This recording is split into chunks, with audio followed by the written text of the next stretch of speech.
We'll speak to you very soon and probably see you again very soon. Thank you very much, Vladimir. Next time in Moscow. Oh, that's an interesting one. Will Russia face any consequences if Vladimir Putin does not agree to stop the war after your meeting on Friday?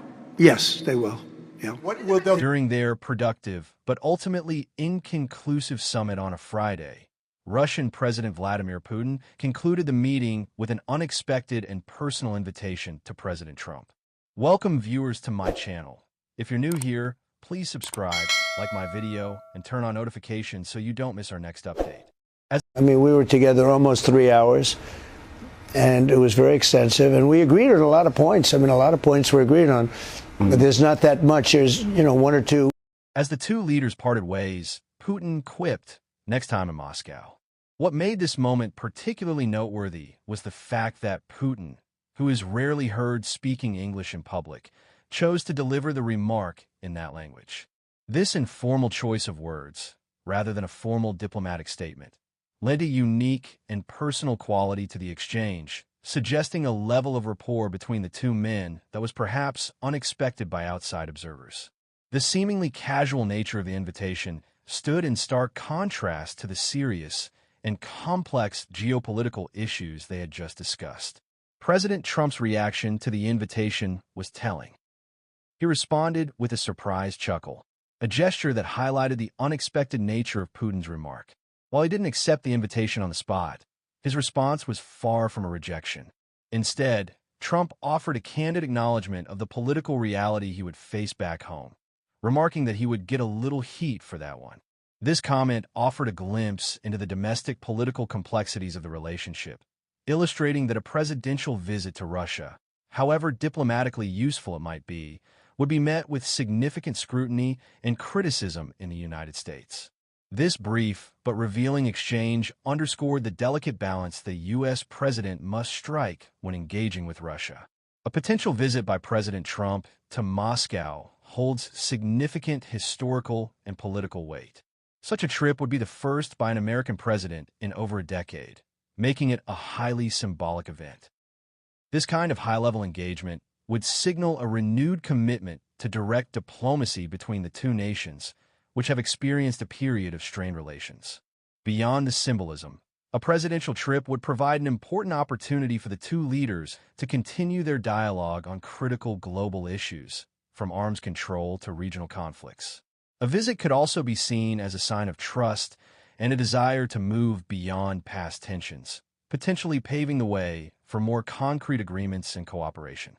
The informal invitation, therefore, while seemingly a minor post-summit remark, opened the door to a potentially transformative diplomatic event. The implications of such a visit are far-reaching.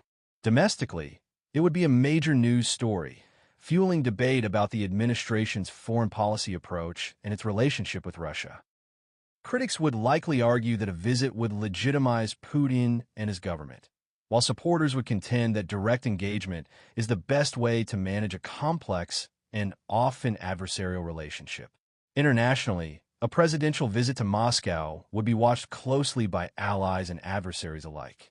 Allies would be looking for reassurance that the U.S. is not moving closer to Russia at their expense, while adversaries would be observing for any shifts in the global balance of power.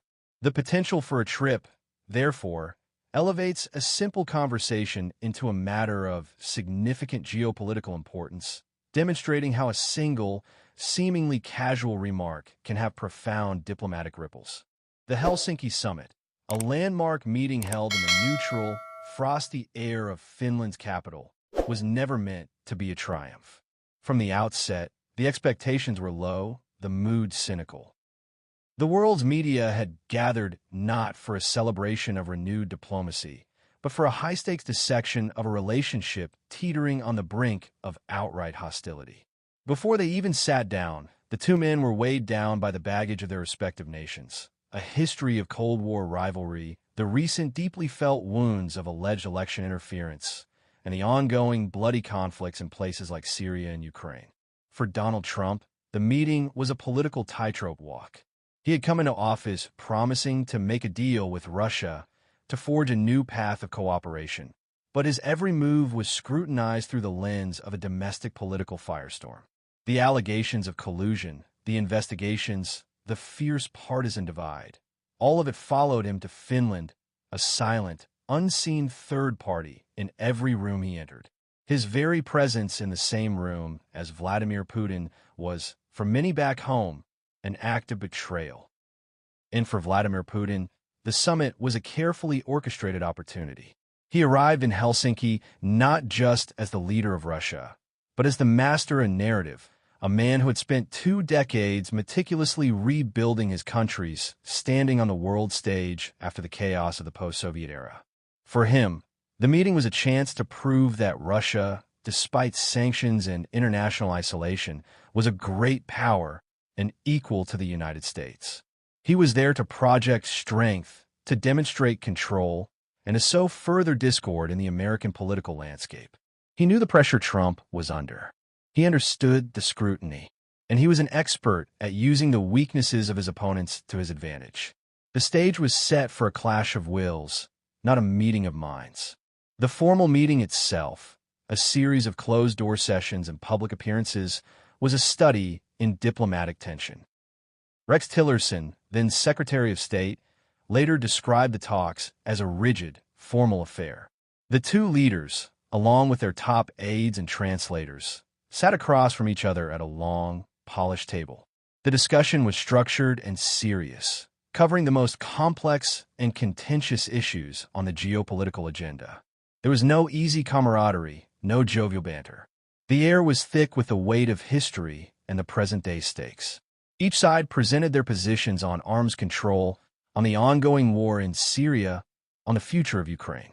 But sources familiar with the discussions later revealed that the talks were more of a restatement of existing positions than a genuine attempt at finding common ground. Each side listened, but neither seemed to hear. It was a diplomatic ritual, a necessary but ultimately fruitless exercise. It was the public face of a strained relationship, a performance for the cameras and the world. But beneath the surface of this diplomatic formality, something else was taking place. A more subtle, more personal dynamic was at play. While the official readouts focused on policy disagreements and a lack of tangible progress, the two men were, on a personal level, finding a strange kind of rapport. This was the real story of the summit, the hidden narrative that would have far greater implications than any of the formal pronouncements. The body language, the fleeting glances, the shared, almost conspiratorial smiles. These were the real signals. Trump, a former businessman and reality TV star, was drawn to personal connection, to direct, unmediated communication. He was not a man who trusted institutions or formal diplomatic channels. He trusted people, or at least he trusted his ability to size them up and make a deal. Putin, a former KGB officer, was an expert in reading people, in understanding the nuances of human interaction. He was not a man who was easily swayed by emotion, but he was a man who understood how to use it. He saw in Trump a desire for respect, a need for direct engagement, and he was willing to provide it. He bypassed the formal, institutional barriers and engaged Trump on a personal level. The unproductive meeting wasn't a failure of diplomacy. It was a success of personal connection. It was a different kind of diplomacy, one that took place not in the formal language of treaties and communiques, but in the unspoken language of power and personality. This was the real reason the summit was so captivating, so unnerving for so many. It wasn't about what was said at the press conference, but about the unspoken understanding that had been forged in the hours before. The most telling moments in diplomacy often happen outside the formal agenda, in the quiet corners and the unscripted goodbyes. The Helsinki summit was no exception. As the leaders' motorcades prepared to depart, the weight of the day's events seemed to dissipate for a brief, fleeting moment. The two men stood for a final farewell, the cameras clicking furiously, capturing every detail. It was at this precise moment, with the world's eyes fixed on them, that the formal facade fell away. The moment was ripe for an unexpected turn. The whole world had been waiting for a headline about a deal, an agreement, a sign of peace. But what they got was something far more revealing, far more unsettling. The carefully crafted statements of the press conference were now being replaced by a personal, unscripted exchange that spoke volumes about the nature of the relationship. It was a testament to the fact that in the highest echelons of power, personal rapport can be as important, if not more so, than formal policy. And it was about to be put on full display. The air was still, heavy with the unsaid. The cameras were ready, the journalists poised, waiting for the final, formal handshake. But what they were about to witness was not a formal conclusion, but a personal revelation. A moment that would forever change how the world viewed the relationship between these two powerful men. A single phrase, spoken in an unexpected language, was about to launch 1,000 headlines and spark a global debate. And it all started with a simple, personal invitation, a brief and intimate exchange that stood in stark contrast to the serious and complex geopolitical issues they had just discussed. This was the raw, human element of diplomacy, and it was about to take center stage. This was the weight of a handshake, the burden of a shared moment, and the unpredictable power of an unscripted word.